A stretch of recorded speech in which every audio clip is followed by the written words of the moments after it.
Good evening. My name is Ralph Stone. I'm a member of the steering committee of the Missoula Advocates for Human Rights, which is an affiliate of the Montana Human Rights Network. Beginning about 6 months ago, the Missoula Advocates started doing a program on MCAT every 2 weeks. The programs were started in response to the series of taped shows being produced by the World Church of the Creator, a violently racist and anti-Semitic organization headed by Matt Hale of Peoria, Illinois. This so-called church has a presence in western Montana and indeed has held its annual meetings near Superior, Montana. Sometimes our human rights group has responded directly to the hate messages of the Church of the Creator, and at other times we have been proactive on subjects of our choosing. Tonight, we want to turn to the subject of the events that have followed the terrorist attacks on the World Trade Center and Pentagon on September 11th of this year. My guests tonight are Suzanne Bessal and Paul Haber. Suzanne comes from a German Jewish family that found refuge in Iran during World War II. She spent several years in Iran, subsequently moved to England, and later moved to the United States. Her academic background is in anthropology. She took an MA at the University of California at Berkeley. She has traveled widely and has done ethnographic research in Taiwan. She's currently preparing a museum exhibit at the University of Montana that will reveal the people of Afghanistan through their textiles, and that exhibit is scheduled to open in April of 2002. My other guest tonight is Paul Haber. Paul is a professor of political science at the University of Montana with a specialty in Latin American affairs. He's taught at the university for 10 years. He took his PhD in political science at Columbia University, and he's quite active in community affairs. I'd like to ask each of you, Suzanne and Paul, to talk for a few minutes about what you see as some of the more important issues underlying the war on terrorism, points that the mainstream media has either minimized or has overlooked. How do you put what has happened into some context, some larger framework, so that we can understand how we've come to the point that we have in this critical moment in our history, and how we might understand what the events since September 11th might lead to at some point in the future? I know that's a broad question, but I think it will start us on the road to more specifics. So Suzanne, if you could just kind of address that. Well, I'll try. I'm going to try and speak to only a part of it in a way. Of course, once September 11th happened, I was as terrified as everybody else, calling kids in New York and things. And then I sat back as it slowly, parts of it was slowly revealed of what the government knew, sort of thinking about why. What could motivate such anger, not in terms of bin Laden, because I think it's quite obvious that he has a vendetta going with the Saudi state, the Saudi government. This may be his personal thing, but he's obviously, there's a lot of resonance to his extreme views in parts of the Islamic world. And the first thing that came to mind was that at the time of the Crusades, there were the famous assassins, the hashish eaters. They were young men who were trained as murderers and assassins. I think the word assassin comes from hashish eater, who were trained to kill the people, individuals that were designated by these leaders, who were holed up in mountain fastnesses, in fortresses. And this kept on going. I mean, first they tried to kill crusaders, maybe. Pretty soon they were killing other Muslims. As so often happens, I mean, these things get out of hand. And it created tremendous chaos in the Near East, Middle Eastern world, in the 12th century, 13th century, until the Genghis Khan and his Mongols came in, smashed up the whole place, and finally destroyed the these assassin castles. Uh, I knew about this even as a child in Iran. One of the famous assassin strongholds was northwest of Tehran in the mountains. So I assume that this is widely known in the Islamic world as a model, as something that was tried before, and that therefore has a certain resonance in itself as something, unruly young men might try. But then I thought further, what is it? Why does it seem so important to do this? Obviously, these young men get a lot of support from somewhere besides. And I thought back of World War I and talking to Ralph about this, that at the end of World War I, the United States withdrew entirely from the peace process after Wilson had his stroke, and so was not part of the peace treaties. Instead, it was really the two big colonial powers, Britain and France, that divided up the Ottoman Empire. And the Ottoman Empire had sided with the Germans and the Austrian-Hungarians in World War I. And so at the end of the war, it was totally defeated. And the British and the French carved it up according to their ideas. Now, the British had been helped in defeating the Ottoman Empire by the Arabs, more specifically the sons of the Saif of Mecca. And a lot of the people in Missoula probably saw Peter O'Toole as Lawrence of Arabia in that really quite exciting movie. These Arabs didn't help Lawrence out of pure altruism or because they loved the British, but because they hoped to gain something from it. And what they hoped to gain was control of Damascus and to reestablish the original Arab caliphate and, so to speak, the Arab Empire. And this was thwarted, and their feelings were tremendously hurt. Now, you've got to think what the world, the Islamic world in the Middle and Near East was like at that time. You have cities that are quite bourgeois, but surrounding them are nomadic tribes.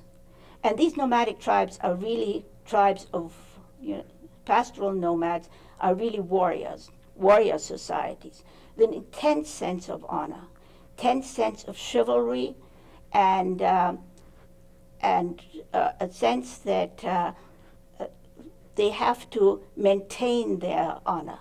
And when they are defeated, then in a way, and a total defeat, they are really, they lose all sense of their own worth. And when people lose sense of their own worth and cannot fight back, it's a terrible thing, especially to people who have been raised to be that proud. Now, the sons of the Sheikh, Saif, I think it's called, of Mecca, were certainly imbued with this Bedouin, nomadic, pastoralist sense of honor and of their purity. And this was a tremendous blow to them when they didn't manage to put this together. Because, in a way, they betrayed the Islamic empire by overthrowing the Turks. Now, to rub salt into their wounds of the Arabs, the British had made a secret deal with certain Jewish groups that they were allowed to buy land in Palestine and settle there. And these early Zionists did, in fact, buy land from absentee landlords and never realized that there were poor tenant farmers who had been making a living off this land.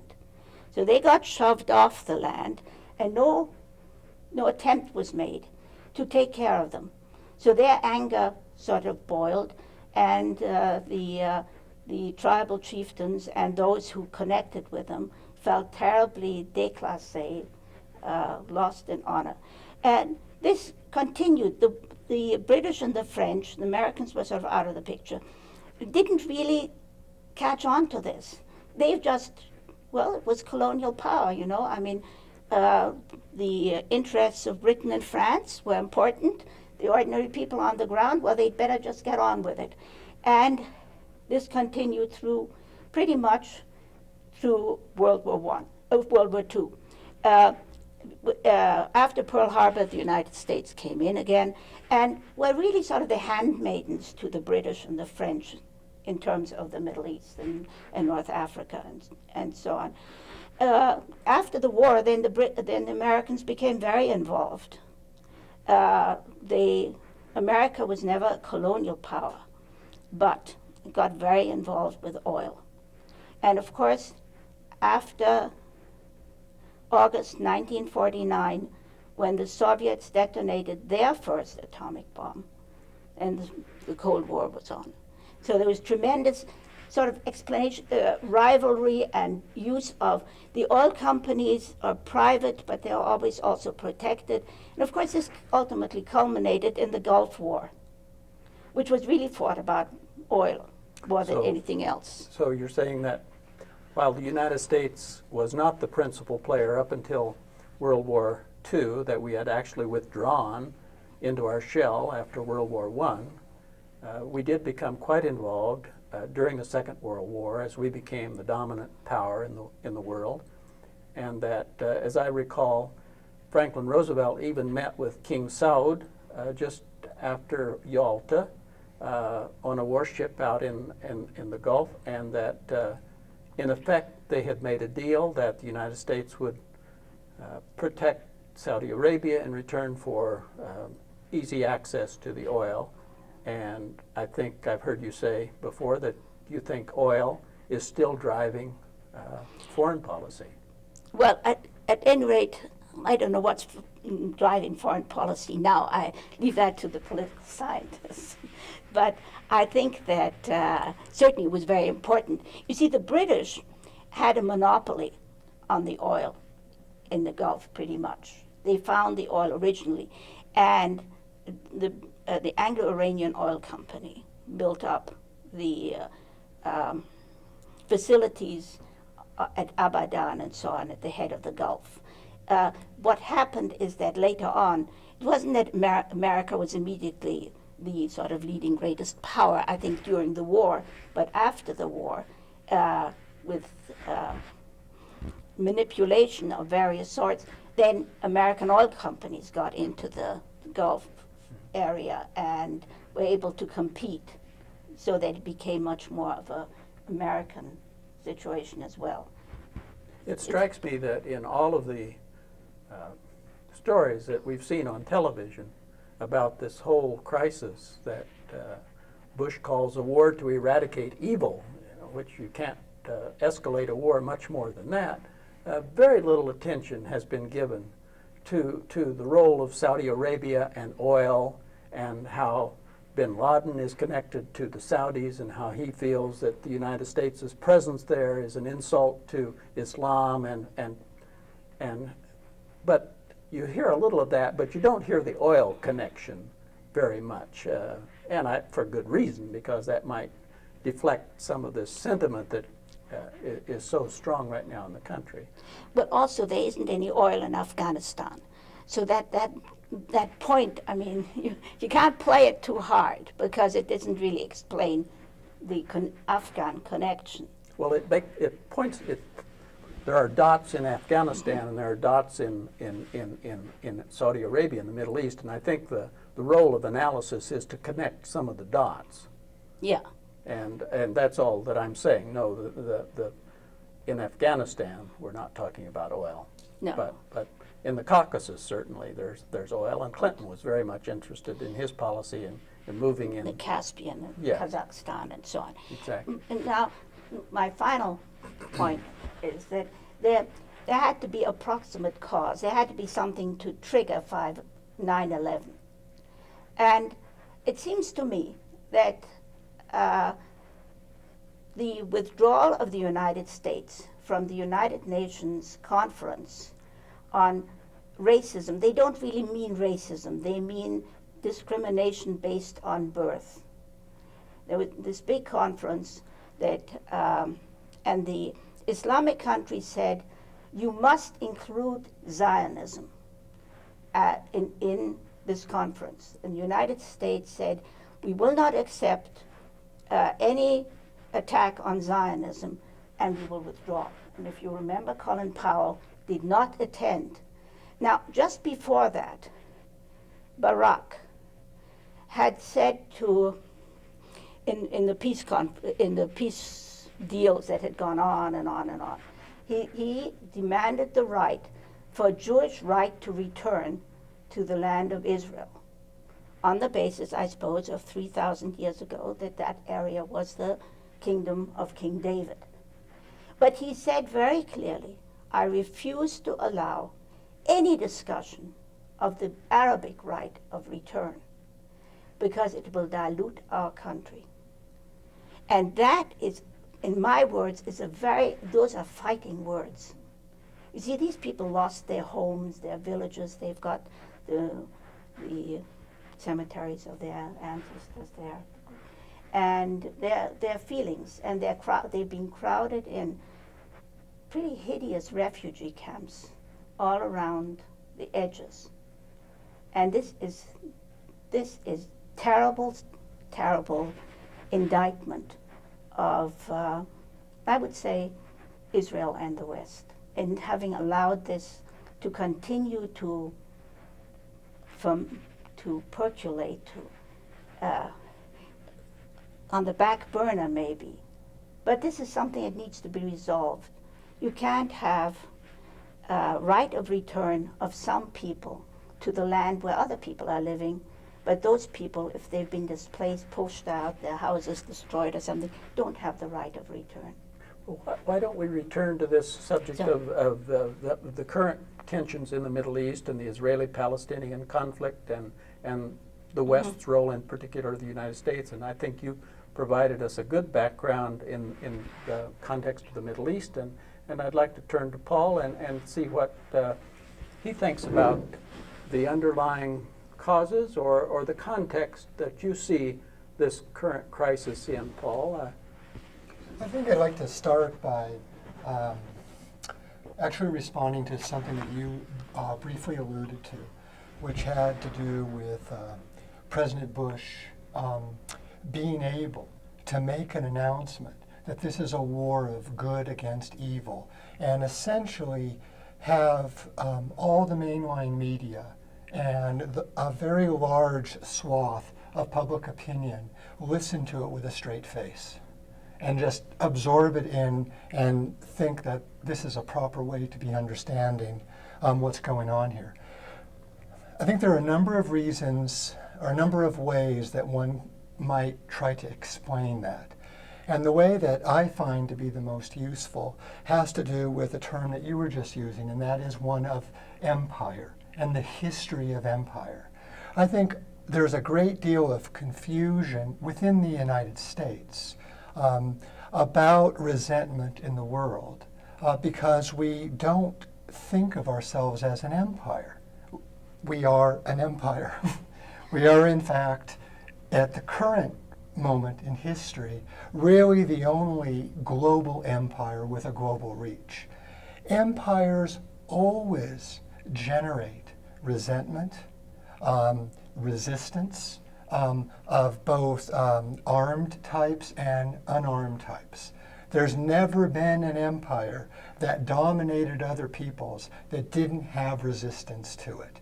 And if people in the United States could understand that simple fact, then perhaps we wouldn't be so easily confused and so easily swayed by absurd comments as that you just alluded to.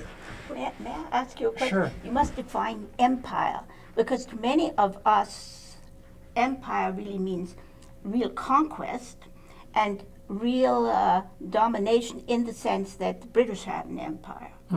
And then they had their governments out in India and in Africa and places. America really isn't an empire in that sense.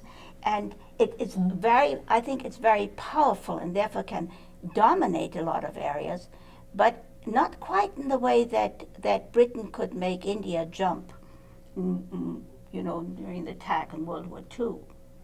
That was a more direct thing. So I wish we had a different word than empire, because I think it confuses it possibly. I don't know. Well, let's see what Paul, if he's has a definition of empire that is inclusive or exclusive, and how. I think that question as to how empires differ, whether you call the United States an empire or whether we should use a different term. But what? I guess that the reason that I want to hold on to the term is because I think that the United States exercises power, economic and military power, and uses its economic and military power to get more of the same. And while it is certainly not a colonial power in the sense that you're talking, it still has exercised and continues to exercise a tremendous capacity to dominate areas of the world, and maybe more importantly, to dominate logics in the world and rules of the game. And if actors, whether they be actors in civil society or whether they be states, directly confront the American way of global politics, they run smack into a power not unlike a colony would running into the British Empire. And I think, so I guess that's why I would want to continue, I think, to use the term, and also, but maybe getting into the specifics about what are the mechanisms by which the United States exercises its power. And it is different, and we need to learn about that. And we need to understand the United States as a certain kind of global power, different perhaps from others, but also similar. And the reason in particular now that I want to use the term is because I'd like to be able to actually help people in the United States to understand the resentment. And I think that there's an awful lot of, and also encourage them not to be taken in by these kinds of sort of moral soapboxing, good, evil things that go on, as if they're bad people attacking us because of freedom and democracy. It's absurd, and on the face of it, the rest of the world understands it so much better than we do. We just seem to not be able to see that. Well, there's reasons why we can't see it. But. It is an interesting question to me as to what you perceive as the general public thinking about why we were attacked. In other words, as opposed to what you're saying, that much of the rest of the world resents our power, whether it's military or economic or political or cultural. The American opinion, the mainstream public opinion on the street as to why we were attacked, what do you think the average Jane or Joe thinks as to why those buildings were destroyed? I think the polls are really quite clear on this. There's a broad majority of American public opinion that has been told what the reason is by mostly the executive branch, but also the congressional leadership, which has been echoed by all the mainline media, which is what where most people understandably get their information, that it's bad guys trying to attack good guys. And I think, I think that's how I think Americans really understand this. It's an attack on our way of life. And our way of life then is, in the popular view, what? Free enterprise, prosperity, and the freedoms and liberties associated with living in a democracy. And these attackers, these terrorists, are jealous. They want what we have. They resent us because... And they're tyrants that would like to take over the world too, if only given a chance. Thus some of the sort of references that are actually even given to mid-20th century fascism, that we've got to actually contain the terrorists, lest they take over and dominate other peoples in the world, and including us, right? So we are, in fact, morally, this is very important, we are, just like the president says, we are morally obligated, right? This is not about pursuing interest. This is not about protecting interest. This is about responding to the calling of God. Infinite justice was the first Yes. term that was used. May I put in a word here? After World War II, America was not the usual kind of victor. Mm-hmm. It was extremely generous, and was extremely generous. My family certainly saw it that way. I mean, the setting up of the United Nations, the Bill of Rights, I mean, human rights, but American concepts, America laid them out, and then also gave a great deal of its wealth. The Marshall Plan during the war, a tremendous amount of Lend-Lease going to the Soviet Union, so that many Americans felt that America was being very generous. And I think that through the years, America often has been intensely generous in terms of material things. I think you shouldn't underestimate that. I mean, this is quite unusual because it didn't happen in the past. This is something Americans, ordinary Americans, I think feel very proud about. So they can't understand, well, they haven't, I think, grasped that giving is the most difficult thing you can do in life, because giving often puts the receiver on the spot of inferiority. It's a case of, you see, I think in human society, reciprocity is the important factor. And everybody is really more interested in status and how other people think of them and other nations than in terms of just, the goods. The goods are part of what makes it, I mean, they're the potlatch goods in these human exchanges. And so America being able to send all that wheat when somebody, is famine, and when there's a famine or another human disaster. Yes, people are very grateful, but you can only be so grateful. And then you start feeling inferior. And my argument also with the Middle East and Islam is they've been made to feel inferior and in a kind of self-hatred. And if we think of Columbine High School and those kids, now why did they want to shoot up and kill all their fellow classmates? And what's been said in the media, now maybe that's not the truth, of course. I don't know that. But, other kids were making fun of them. They were excluding them. They were belittling them. This is a terrible thing. And I'm saying that for people in the Middle East, they've been belittled. They've been humbled. Now, how This- have they been belittled and humbled? You said that they felt very inferior. What was it? Because, well, as I was saying, because they thought they were going to rebuild their empire, and, because the Caliph is in fact the head, in a way, of the Sunni branch of Islam. There's a temporal and religious mix there. And they thought they were going to be able to do that. Instead of that, they got colonial power over them.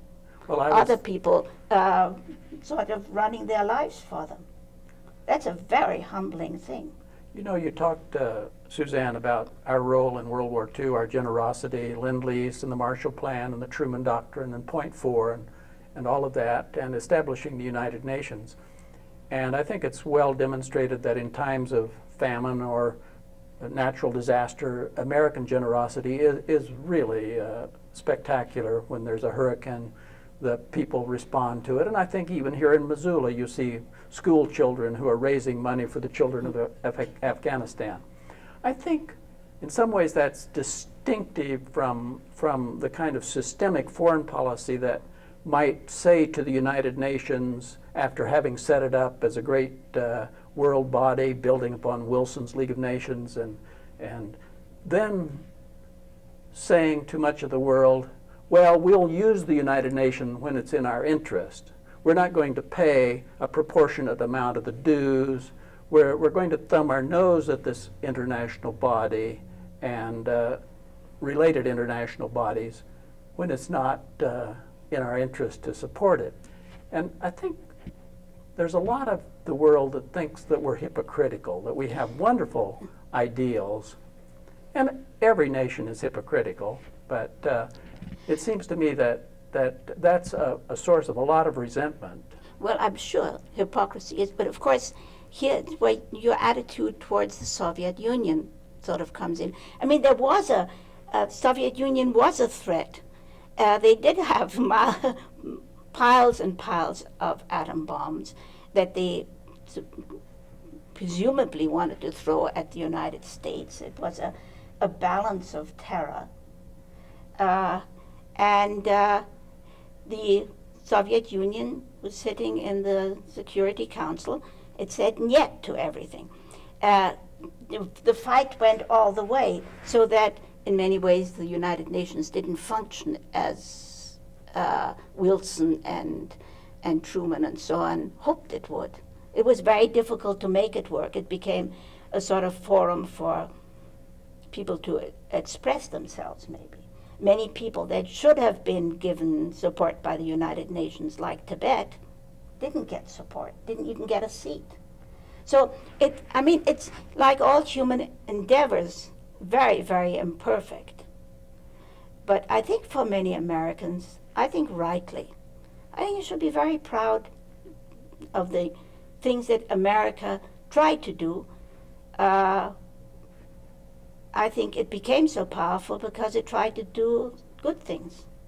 Well, we were talking earlier about empire, and I want to get back to Paul's comment. But as a historian, I'm well aware that the United States had colonies. Well, it did get rid of them again. Now, Some not of them. all, Not all of them. not all, but most of them. Mm-hmm. And this is, I don't claim that, I don't think we have a right to claim that the United States is sort of so perfect. Sometimes I feel that we almost are setting a different yardstick for the way the United States behaves and the way Argentina behaves, or Malaysia or Indonesia or things. I think that this is sort of a form of arrogance. After all, we are all the children of the descendants of immigrants that come from all parts of the world. We are really like these other people. And I think the only thing that is different is, in fact, what we say when we pledge allegiance to the flag of the United States and the Constitution for which it stands. One nation with liberty and justice for all. And this is an immensely important thing. And this has been so powerful in taking these people from all kinds of sources. I mean, from villages in Poland to, I don't know, castles in the Dordogne, whatever your ancestors are that have come together in this country and actually have had this ideal, and that is a very wonderful thing. But I think that we people in the United States obviously don't live up to our high words. And we should, but we can't. And we are very inadequate because we are very human. And humans are very, very odd apes. Let me direct us to a question that points somewhat toward the future as well as the past. And that's something that I've been thinking about as a possible good, if there can be any, from this situation that we're in right now. And what I'm thinking is that the attacks on September 11th exposed the United States to its vulnerability as it has never been exposed before, I think, even not counting Pearl Harbor, that terrorism today means that no nation, whether it has 25,000 nuclear weapons or all of the firepower that the United States has had, is really impervious to this kind of attack.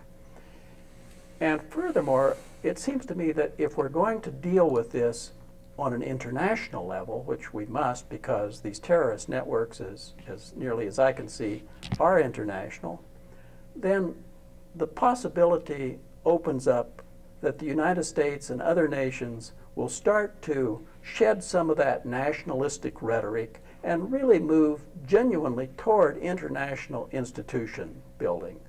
Because I think it is just a plain fact of life that if we don't begin to cooperate internationally, that the world is in trouble, the United States is in trouble, small nations, poor nations, rich nations are in trouble from environmental degradation, from the possibility of nuclear weapons ending up in the hands of terrorists, from all kinds of problems that are geopolitical, that have been around for a long time, but that now become exacerbated because of the new climate and the new low-tech ways of terrorizing people. So is this crisis that we're facing, is this reaching out of the Bush administration, which seems right now to be building international coalitions? Before September 11th, it was the most, I think, isolationist, unilateralist administration we'd had in some time. Is there a possibility that that might be an impetus toward some new kind of international surge, Paul? Or are we simply fooling ourselves, or am I fooling myself? I'm going to answer that, and before I do, I want to just clarify that we also need to differentiate between people who would do attacks, such as September 11th, which we still don't know who that is. I don't, maybe you do. I have no idea who that is. There's been no evidence brought forward. And given the way that we're talking about marshaling evidence and trying people in secret military tribunals, and we may never know what happened on September 11th. That could be hidden away in hidden archives for the foreseeable future. And given the way that this administration is using executive privilege, just as it did today, for some past documents before, a congressional investigation wanted some things on FBI investigations. Just today, President Bush said no. The Reagan papers are not being released. There's a clear and disturbing trend of hiding evidence. But still, somebody did September 11th. And somebody does, and there are many people who are willing to do terrorist attacks. Terrorist attacks are defined as attacks on non-combatants, innocent people, people who are not in uniform, people who are not employed by a state to fight a war. That is, I use a simple definition of terrorism, right? So there are some people who were motivated to do that.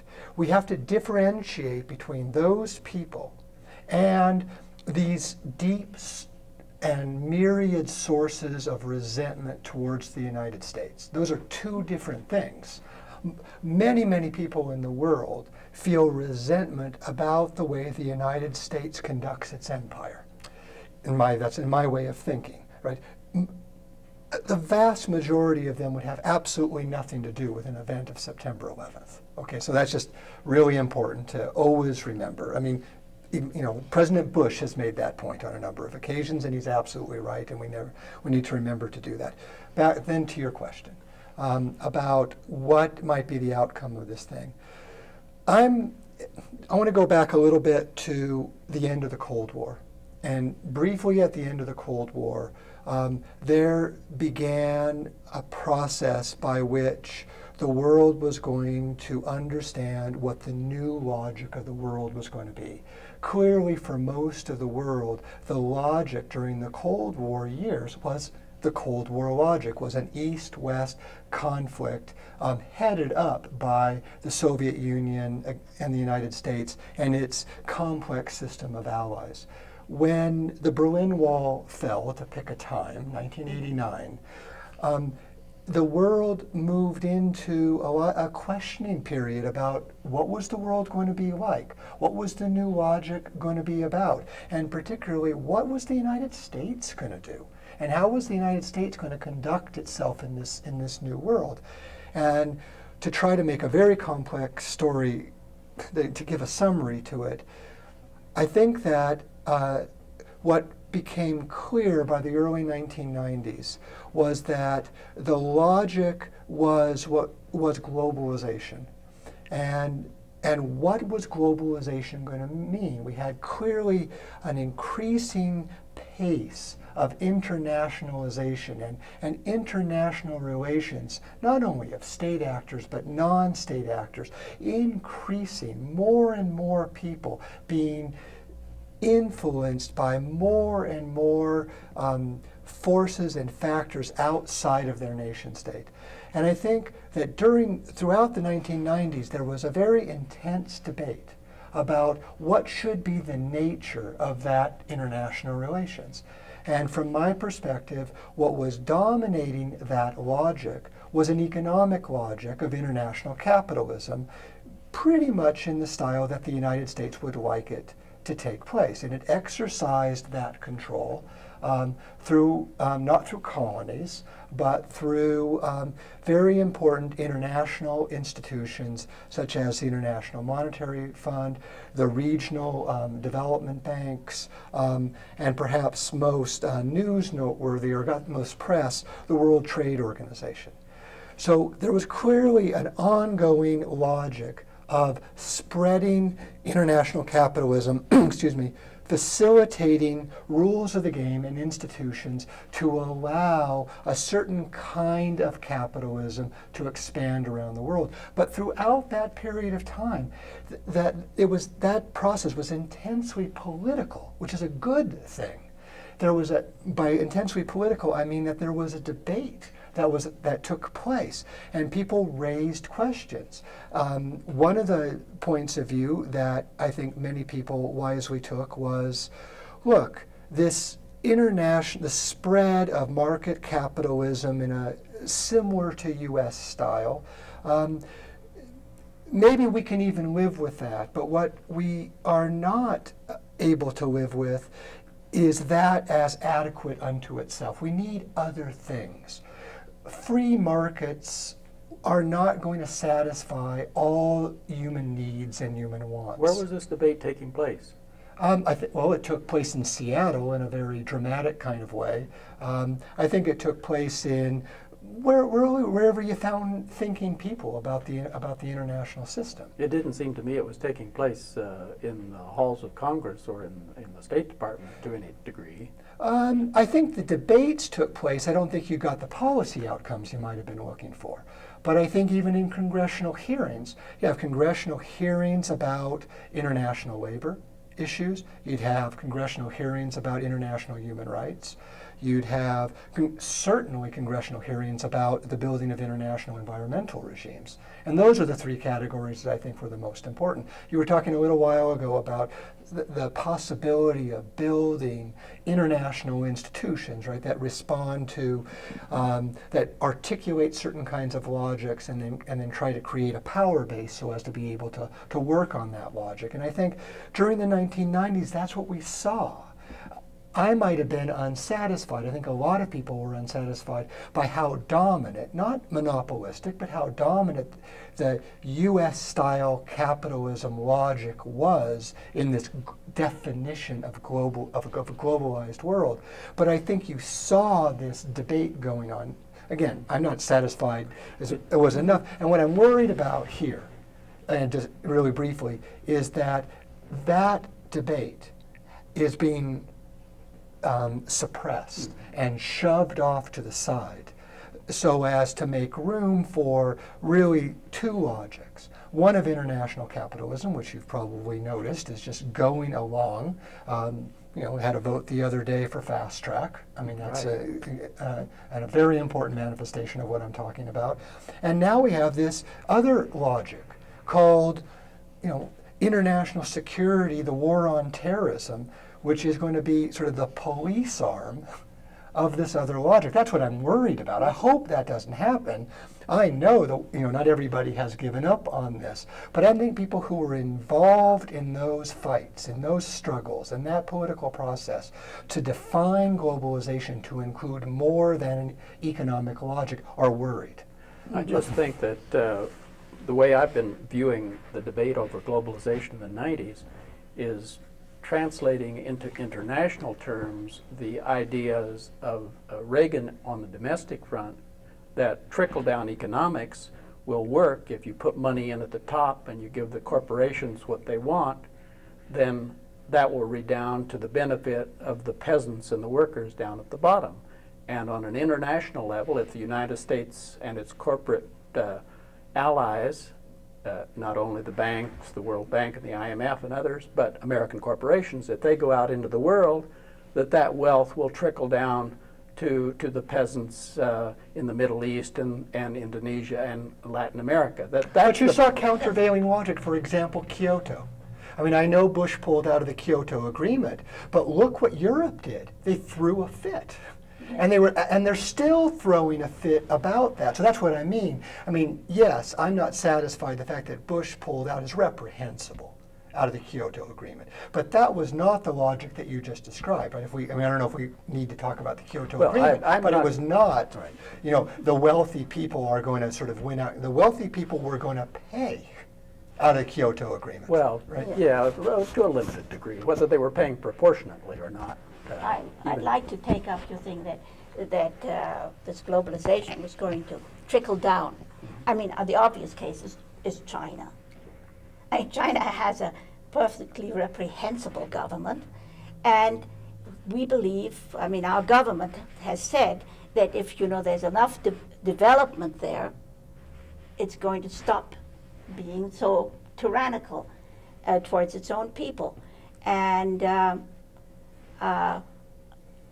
I find that a difficult logic.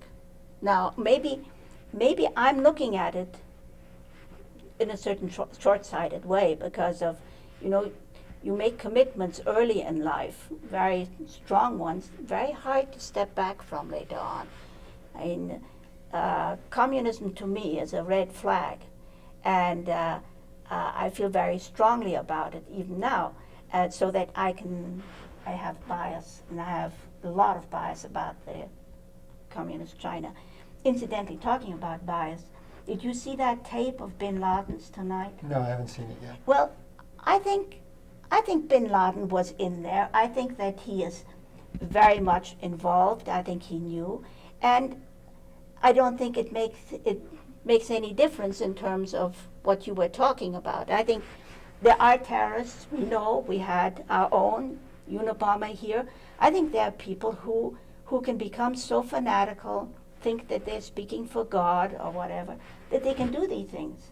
And that it's a tremendous question in a world with the technology we have and the globalization of protecting ourselves. I find this, I find it very uncomfortable. There's no place to hide. And in the Second World War, there were some places to hide. And now, where are there some places to hide? It's very, very frightening to people. So I think at the moment, a lot of Americans are really dazed. A lot of people in other countries are too. They don't know. Now, if this can die down, maybe then we can really work very hard to get a different administration in that returns to some of the things that I'm interested in. Bush administration came in, I felt it was like some naughty boy who kicked every hornet's nest before we sat down for a picnic. Every place that was an issue, bang, right at it. And of course today, dismantling the treaty with the Soviet Union about atomic weapons. Not because there isn't some logic. Is this the time to do it? Did we have to go in? Shouldn't we worry about one set of problems at a time and not try to aggravate things with the Soviet? So, I don't know. We can, maybe the Bush administration will calm down and make more connections in the world possible. And there's a lot of chaos, I think, that's coming. And this kind of shrinking away of national boundaries, then sometimes you get the kind of chaos that Afghanistan has had for a long time.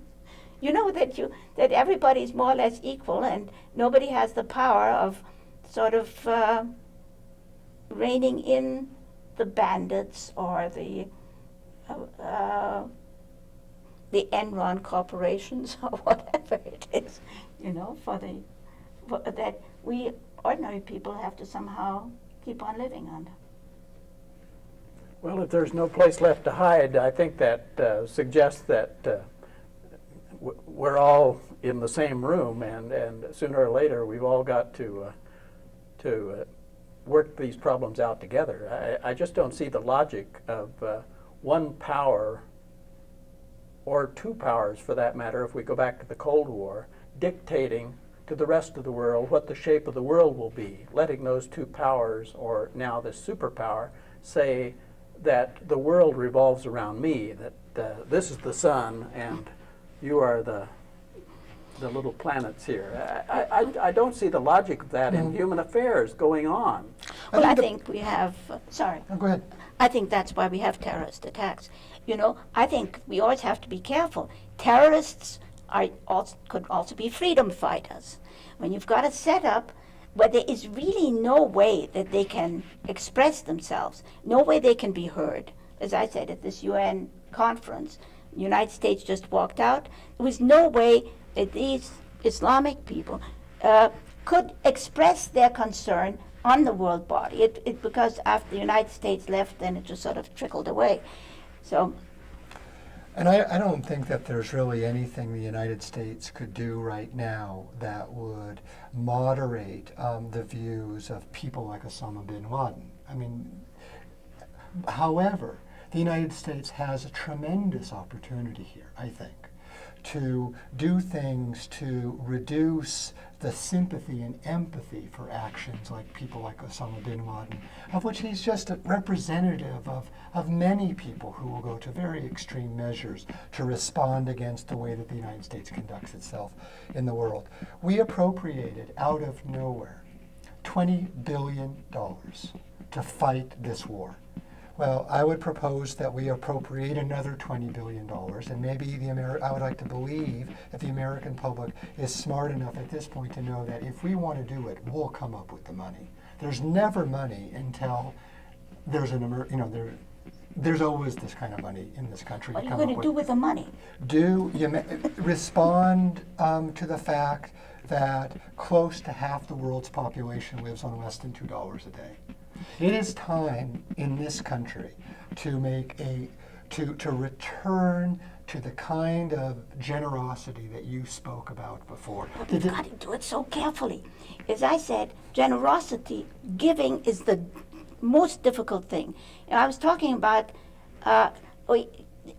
if you had been in Iran right at the end of the war and the United States wanted to sort of put the economy back again after it had been absolutely smashed by the Allied war effort, which didn't regard the Persian people at all. You get a farmer from Iowa, over there as an advisor, trying to help the Persians or whatever to grow Iowa corn on a little plot that's very, very arid. Or as a Peace Corps worker was telling me about Afghanistan. This well-intentioned, wonderful American bought all these scythes for cutting grain so they wouldn't have to stoop so to cut the grain, and this was a wonderful thing. Well, but the land was so poor, the plants were so far apart, nobody could cut anything with a scythe. You know, if you know what I'm talking about in terms of a farm tool. And so then we come out there, and you see, so many of these efforts are so darn difficult to put together. It is so hard to actually go out there and not offend. See, Well, I spend a lot of time each year working with people who work on sustainable development agriculture in Latin America. There is a wealth of information and knowledge out there in the world. So of course the United States could come along in its green revolution kind of mentality through USAID and do this silly, arrogant repeat. Or it could use the money in a constructive kind of way. And I would certainly be advocating for the latter. Well, I am too. I'm advocating for But I don't that, think it's inevitable. It's not inevitable that you do a kind of green revolution, sort of counterproductive promotion. I'm agreeing with you very much. But if you've ever done ethnography, you realize that there are 10,000 traps. I spent a year in Taiwan. I did everything wrong. I wore a pink suit at the wedding, and then everybody said, "Are you the bride?" I kowtowed to the parents the wrong way. I did so many things, and I meant so well, because I didn't pick up the hints that I should have picked up, and therefore I have incredible respect for how hard this is. I mean, don't kid yourself.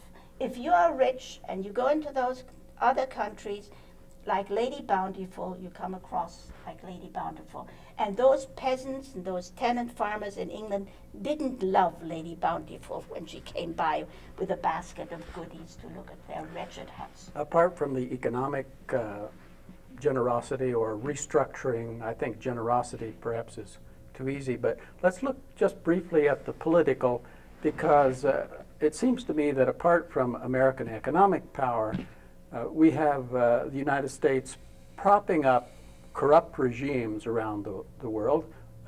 Saudi Arabia would be one, where democracy and human rights are virtually unknown. That too is not getting much attention. In the press, Latin America is another example where we've supported corrupt regimes over the years.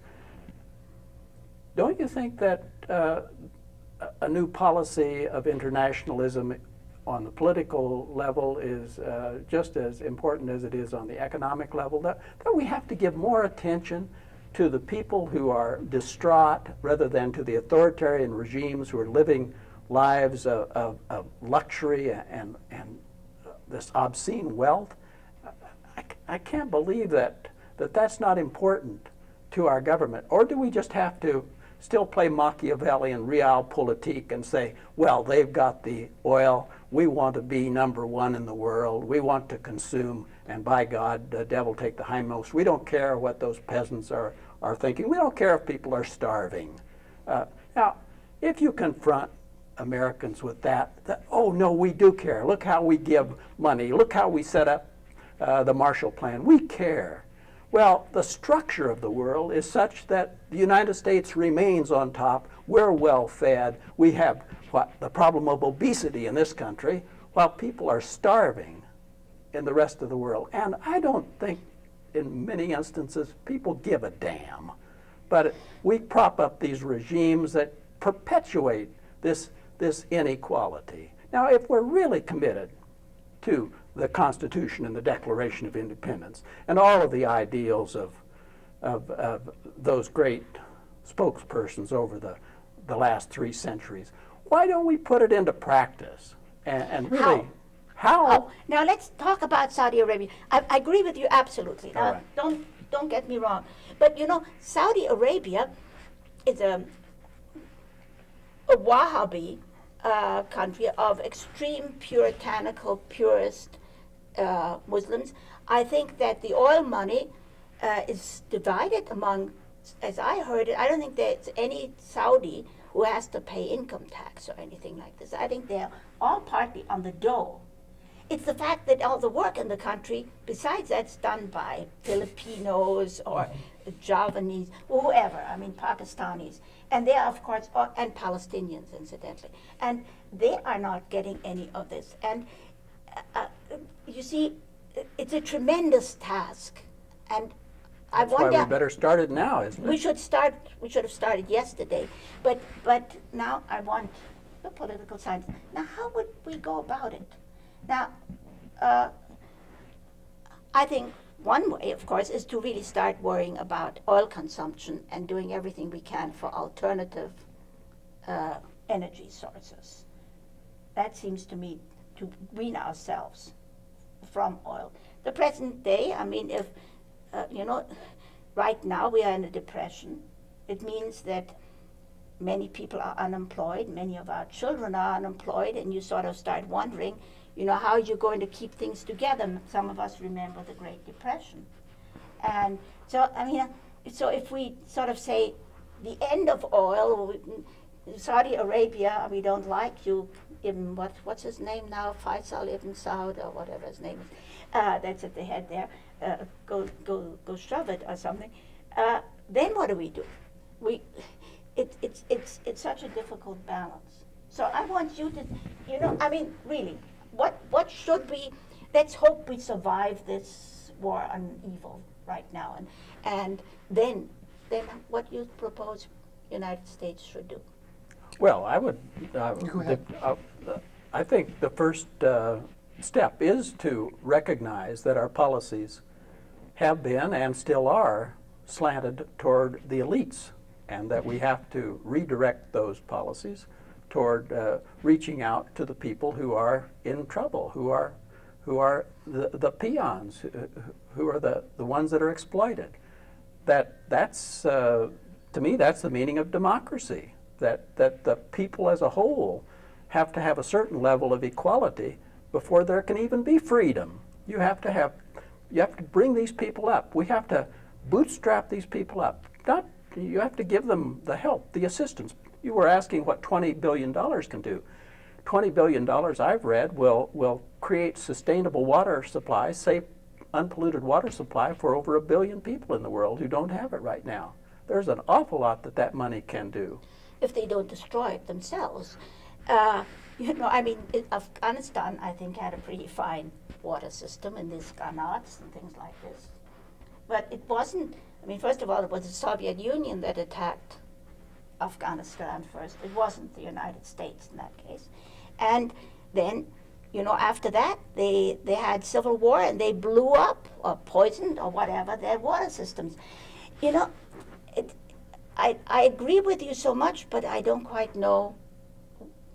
There's some the very- high there's some very ideal thing we have to going to get down there. There's some very concrete things the United States Okay, could do. good. Number one, the United States could pull back its absurd resistance to the formation of the International Criminal Court. That would be a very good thing, so that what we would have is an international body that would have the power of enforcement to bring tyrants to task. Like- Wherever, whoever they are, including if they were, Kissinger? including if it was Kissinger. You're damn right. Absolutely, absolutely, no doubt about it. Okay. Now Okay. I think Kissinger deserves his day in court, but if a case could be brought toward him, then he should face trial. I have zero problem with that. That would be one very concrete thing. Number two, insert yourself back into the Kyoto Agreement, right? Take and see that as a first step to implementing the spirit of Brazil, of the World Conference in 1992 in Brazil, if you read the documents that come out of the 1992 World Summit, and I'm talking, there were two summits really in Rio, right? There was the government, the heads of state, and then there was the NGO community. I'm just talking about reading the documents that the heads of state agreed to. Now, they were not enforceable agreements, thus that's how we got Kyoto, is to put some teeth to it. But if you just read the spirit of that and move forward, Kyoto was a constructive, realistic, doable, expensive first step. Spend some of the $20 billion on that. Okay. There are, and then in places where, then I would move towards, I mean, we can get into more details, but one other operating principle would be to benefit, to use incentives, right, for political reform, right? And so I'm not, for example, would never advocate that in the current circumstance that, for example, the United States invade Guatemala because the Guatemalan political elite are not following through with the 1996 peace accords that the UN brokered in Guatemala. But nor would I be willing to look the other way and sell them military equipment while they are not doing it. So, No, I think so that's- those are constructive things that can be done. I think that you've just hit on something else. I think that probably America should really look at its policy of selling arms. I mean, I think that this is another very crucial point. I think we're the greatest arms salesman in the world. We just rejected under the Bush administration the Small Arms Treaty. That was another Yes. unilateralist. And, well, it should energize everybody It's profits to for America. try to get some other people into the government that will recognize this fact. But I mean, I think that a lot of people have been making a lot of money on selling weapons, and are very loath to let go of that milk cow. It's pretty nonpartisan. We'll sell to all sides. That's one of our. That's one of the advantages of capitalism, I suppose you can argue. Well, I think we're coming close to the end of the program, and I think Paul has given us some specific suggestions, and Suzanne, you've suggested that we can act politically within this country to make changes if that's what we want to see, and obviously. May I say one last thing there, Sure. that political? I think we really should put some pressure on Israel, as much as it's my family's. I think that this constant irritant needs to be removed. Now, that should be something that we can settle in a smaller way. Maybe don't need an international conference. This, I mean, it should be possible to sort of, there are many Israelis I know who feel like I do. And give them a chance. Let's get some real, sort of working together. Let's work out some of those things there instead of ignoring them and listening only to the most extreme voices from both sides. And I think that, so I'm sorry. That was just No, political. I think that's a part of our policy that we really didn't get around to too much tonight. But we know that that's a major irritant in much of the world, and a lot of the support for bin Laden, or at least the willingness to overlook his most unsavory qualities, springs from the feelings that we've not been even-handed in the Middle East. Yes. We've been very pro-Israel, and we justify it because of security concerns, because Israel is a democratic state, which is true. And because of the Holocaust. And because of the Holocaust. And the Holocaust was European. It was Germany, has nothing to do with the Middle East. And it is very, very sad that such a horrible thing as the Holocaust is in a funny way being laid, that guilt from Europe and others is laid on these poor Muslims that weren't responsible. They've committed their own sins, but they've never committed a Holocaust. And yet, I think in the public media, if you look at comics and so on, you get the feeling that the Muslims and the Jews can never get on with each other. And yet there are, for thousands of years, there have been little Jewish communities all over the Middle East. And in fact, when Muhammad fled from his relatives in Mecca, he fled to Medina and was helped by the Jewish community there. So there are lots of bases for working this thing out. And I would like to see the United States, well, being more equitable and using, I don't know, do we need to use some of that 20 billion for that? We might use that for something else. Well, I think that's a worthwhile use of money.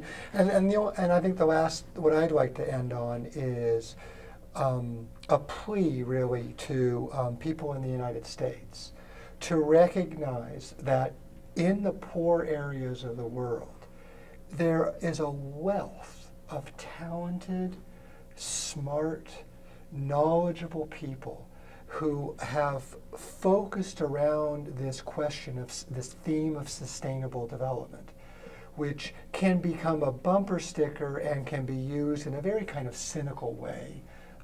And it is sometimes by political elites, but within civil society, and sometimes within political society as well, there is this wealth of information. So I actually really believe it is possible to increase production and to generate jobs for low-income people. You just have to get resources to people on the ground, not to people from like us, that would go, into Africa and tell the Africans how to increase production. No, what we're talent scouts. I mean, you got to have people from the United States that can recognize people who know what they're doing. But that's the kinds of institutions that we have to develop. And so for people not to believe that the third world is a basket case, it's not a basket case. It's full of people who are able, who lack resources. I see it all the time. I think there's a case in point there in terms of they've set up, I think in Bangladesh, little banks, just Sure. $50, and they give it to women. And they've been generating that little bit Like of an Bank, generating. it's actually started in India. Yeah, so it's a perfect example And of what we're that, talking I think, about. is what you're talking And about. And it has been tried. And now. And that's an example of a good idea, and there are many such good ideas. Well, let's conclude on that positive note, and we've had some broad suggestions for change, and now we've had some specifics, and I think that's good to end on that note. I want to thank my guests, Suzanne Bessal and Paul Haber, and it looks like we could have an extended conversation on many of these and not exhaust ourselves. So thanks again. Okay, thank you, Ralph. And thank you.